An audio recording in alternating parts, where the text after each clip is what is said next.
Fala pessoal, sejam todos muito bem-vindos ao canal do Mundo Metal. Eu sou Fábio Reis e se você está chegando aqui no canal através desse vídeo, nós estamos resenhando todos os álbuns do Savatage na sequência. Então, se você procurar aí nos vídeos mais antigos, nos vídeos publicados aí anteriormente, você vai ver a resenha do Sirens, do The Dungeons Are Calling, do Power of the Night, do Fight for the Rock.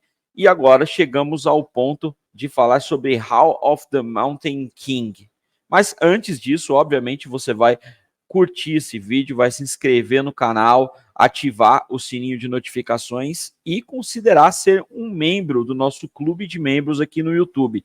Para você ser membro do canal do Mundo Metal é muito fácil, você vai ali do lado da sua inscrição, tem um botãozinho Seja Membro, você clica, vai ter 3 planinhos aí, com certeza um deles vai se encaixar no seu orçamento, você vai estar fazendo parte aí da família Mundo Metal, ajudando esse projeto a continuar 100% independente. Fechado? Então, vamos falar de Hall of the Mountain King. Após ceder os caprichos da gravadora, né, uma tentativa, digamos, mal sucedida de lançar um álbum mais comercial e radiofônico, o Savatage partiu para a gravação do seu 4º trabalho de estúdio, e dessa vez sem palpites externos e podendo se concentrar e direcionar a sua música. Só para não deixar de dar os méritos, a Atlantic Records, depois da presepada no trabalho anterior, deu uma baita bola dentro na sua única interferência nesse disco, já que partiu do selo a indicação de Paul O'Neill para produzir o grupo. Então, todos os fãs aí que se aprofundarem um pouco na história do Savatage sabem o quanto o Paul O'Neill foi importante para o grupo desse momento em diante. Então, se pensarmos em expectativas, tínhamos na época um cenário misto em relação ao sentimento dos fãs, já que alguns ficaram extremamente decepcionados com o Fight for the Rock, né? Acharam que a banda iria enveredar por outros caminhos dali em diante, e muita gente parou até de acompanhar o Savatage por conta desse disco.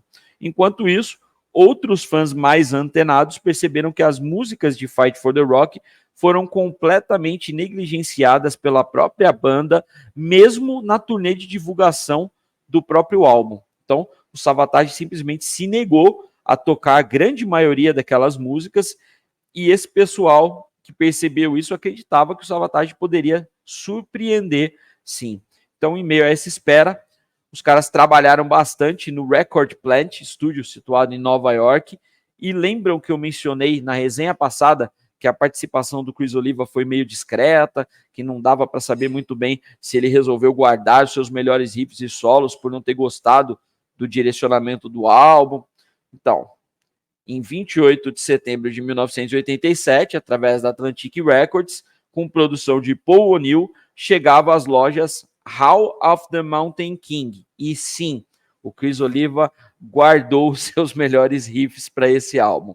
Com 10 faixas, cerca de 40 minutos de duração e arte desenhada por Gary Smith, o mesmo artista que produzia os desenhos nas guitarras do Chris Oliva, temos um retorno avassalador à sonoridade interrompida em Power of the Night. Pela primeira vez, um álbum do Savatage não inicia com a sua canção título, né? Aqui a faixa que abre a audição é 24 Hours Ago, e logo a gente percebe que os caras estavam rancorosos ali, no bom sentido, com a Atlantic. Cada música é uma voadora no peito. 24 Hours Ago acabou se tornando um grande clássico da banda, detentora de riffs e principalmente solos de guitarra matadores. Os vocais do John Oliva estão enfurecidos e nesse som podemos dizer que temos a real estreia do baixista Johnny Lee Middleton. Em Fight for the Rock, o músico desempenha bem o seu trabalho, mas como não foi um álbum brilhante, tampouco muito lembrado na discografia, era necessário uma introdução de fato ali, né? E no finalzinho da 24 Hours Ago tem uma virada perfeita, onde o cara deixa ali a sua marca com linhas de baixo bem impactantes. E por falar em impactantes, Beyond the Doors of the Dark parece ter saído diretamente do EP The Dungeons Are Calling, obviamente, que também se tornou uma das preferidas dos fãs, e aquele início mais climático e lento é fantástico. Legions é uma faixa mais cadenciada, mas muito boa também. Strange Wings é aquele momento hard rock do disco, um momento farofa, que sempre aparece ali nos álbuns do Savatage, seguindo aquela linha Hard for Love, mas dessa vez acertando no alvo realmente, e segundo muitos, a instrumental Prelude to Madness inaugura uma fase mais prog metal na banda. Eu já discordo um pouco disso, penso que os músicos começaram a elaborar mais as músicas. Essa instrumental ela serve, na verdade, para mim como uma introdução, e uma introdução maravilhosa para a faixa título Hall of the Mountain King. É como se fosse Ides of March, seguida da Rothschild no álbum Killers do Iron Maiden, como se fosse The Hellion, seguida da Electric Eye em Screaming for Vengeance do Judas Priest.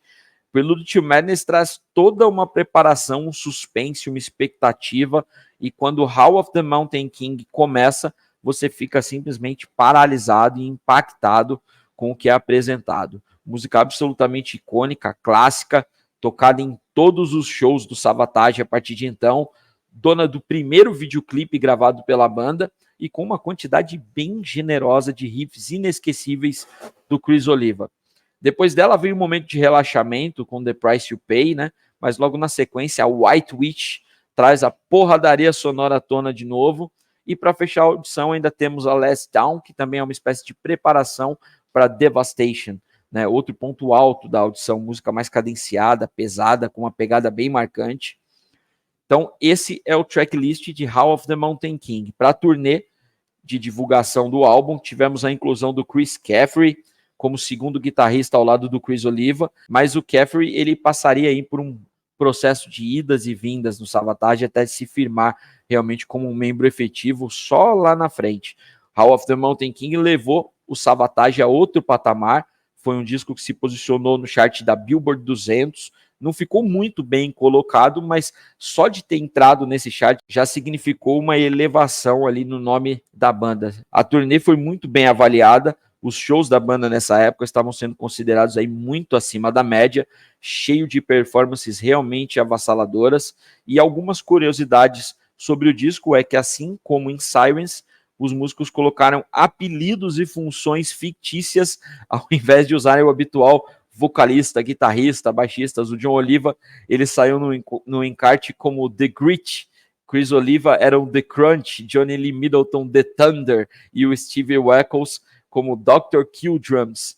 Na faixa Strange Wings, aos backing vocals do Ray Gillan, né? E em 2022 o álbum acabou figurando em mais duas paradas diferentes, a Officielle Top 100 da Alemanha e a Schweizer Hit Parade da Suíça. Então, essa aqui é a minha versão do Hall of the Mountain King, né?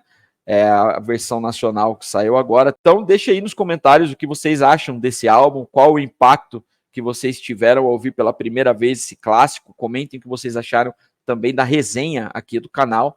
E ainda essa semana voltaremos com Gutter Ballet. Não se esqueçam de curtir o vídeo, se inscrever no canal, ativar o sininho de notificações para não perder nenhum vídeo aqui do canal. Então, até a próxima. Valeu!